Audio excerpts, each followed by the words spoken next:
সাপ্তাহিক ৰাশিফল 19 জুলাইৰ পৰা 25 জুলাই দেওবাৰৰ পৰা শনিবাৰ।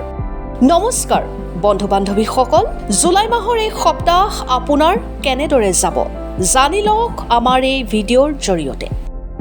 প্ৰথমে আহোঁ মেঘ ৰাশি। যিসকলৰ মেঘ ৰাশি তেওঁলোকৰ এই সপ্তাহত কৰ্মক্ষেত্ৰত নতুন সুযোগ আহিব পাৰে। আত্মবিশ্বাসে সফলতা আনিব। খৰচ নিয়ন্ত্ৰণত ৰাখক।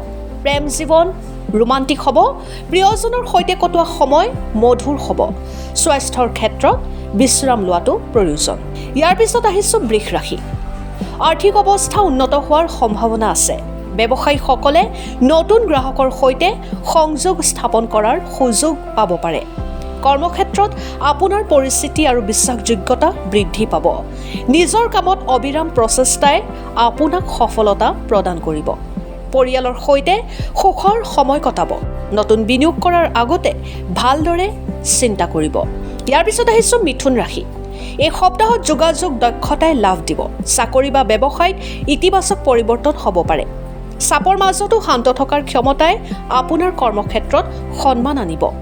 নতুন ধাৰণা আৰু উদ্ভাৱনী চিন্তাই পেছাগত সফলতা আনিব পাৰে। ভুল বুজাবুজিৰ পৰা সাৱধান থাকক।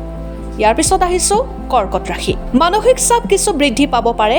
ধৈৰ্য ধৰি সিদ্ধান্ত লওক। ব্যৱসায়িক অংশীদাৰিত্ব আৰু দলবদ্ধ কামে গুৰুত্বপূৰ্ণ ভূমিকা ল'ব। নমনীয় থাকি আনৰ মতামতক সন্মান কৰাটো শ্ৰেয় হ'ব। কোনো বিষয়ত যোগাযোগৰ বিলম্ব বা ভুল বুজাবুজি হ'ব পাৰে। সমজুৱা সিদ্ধান্ত নল'ব। ঘৰুৱা বিষয়ত শুভ সংবাদ লাভৰ সম্ভাৱনা আছে। ইয়াৰ পিছত আহিছোঁ সিংহ ৰাশি। এই সপ্তাহত যাৰ সিংহ ৰাশি তেওঁলোকৰ নেতৃত্ব লোৱা গুণে প্ৰশংসা আনিব। নতুন পৰিকল্পনা আৰম্ভ কৰিবলৈ সময় অনুকূল। সপ্তাহৰ আৰম্ভণিতে কিছু অস্থিৰ হ'ব পাৰে। সিদ্ধান্তত সাৱধান হোৱাটো ভাল। প্ৰেম তথা পাৰিবাৰিক জীৱন আনন্দময় হ'ব। আত্মবিশ্বাস বৃদ্ধি পাব। অহংকাৰৰ পৰা আঁতৰি থাকক। স্বাস্থ্যৰ যত্ন লওক। তাৰপিছত কন্যা ৰাশি। এই সপ্তাহত কৰ্মত ব্যস্ততা বাঢ়িব যদিও ফলাফল সন্তোষজনক নহ'ব। কৰ্মক্ষেত্ৰত দক্ষতাৰ উৎপাদনশীলতা বৃদ্ধি পাব। সপ্তাহটোত সাহস সৃজনশীলতা আৰু ধৈৰ্যৰ শিক্ষা লাভ কৰিব পাৰিব।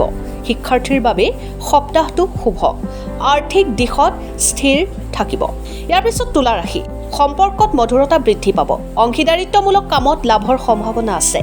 অতি আৱেগিক সিদ্ধান্তই এৰাই চলক। কাম আৰু ঘৰৰ মাজত ভাৰসাম্য ৰখাটো অপৰিহাৰ্য হ'ব।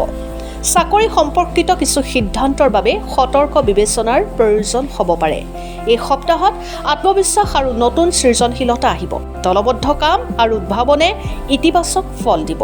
ইয়াৰ পিছত আহিছোঁ বৃশ্চিক ৰাশি। এই সপ্তাহত গোপন প্ৰতিভা প্ৰকাশৰ সুযোগ আহিব। কৰ্মক্ষেত্ৰত প্ৰতিযোগিতা থাকিলেও সফলতা লাভ কৰিব। ব্যৱসায়ীসকলে বিশেষ উন্নতিৰ সুযোগ পাব পাৰে। কৰ্মজীৱন আৰু পাৰিবাৰিক দায়িত্বৰ ভাৰসাম্য ৰক্ষা কৰিবলৈ চেষ্টা কৰিব। খৰখেদা কৰি সিদ্ধান্ত নল'ব। কামত ধৈৰ্য ৰাখিব। গোপন বিষয়ত সাৱধান থাকক। স্বাস্থ্যৰ ক্ষেত্ৰত সাৱধানতা অৱলম্বন কৰক।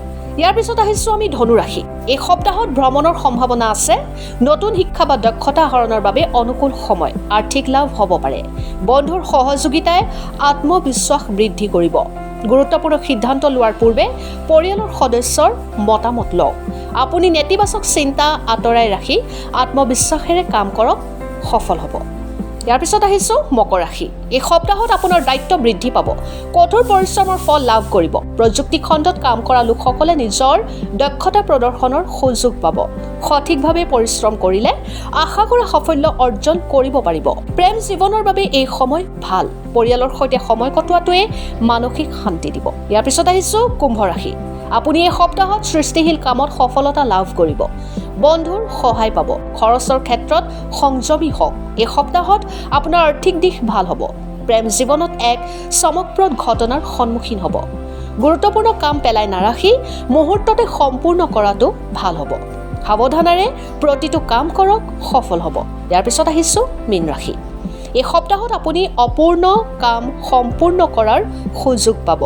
প্ৰেম আৰু দাম্পত্য জীৱনত ইতিবাচক পৰিৱেশ থাকিব। আপুনি নিজেই সকলোকে আকৰ্ষণ কৰিব পাৰিব।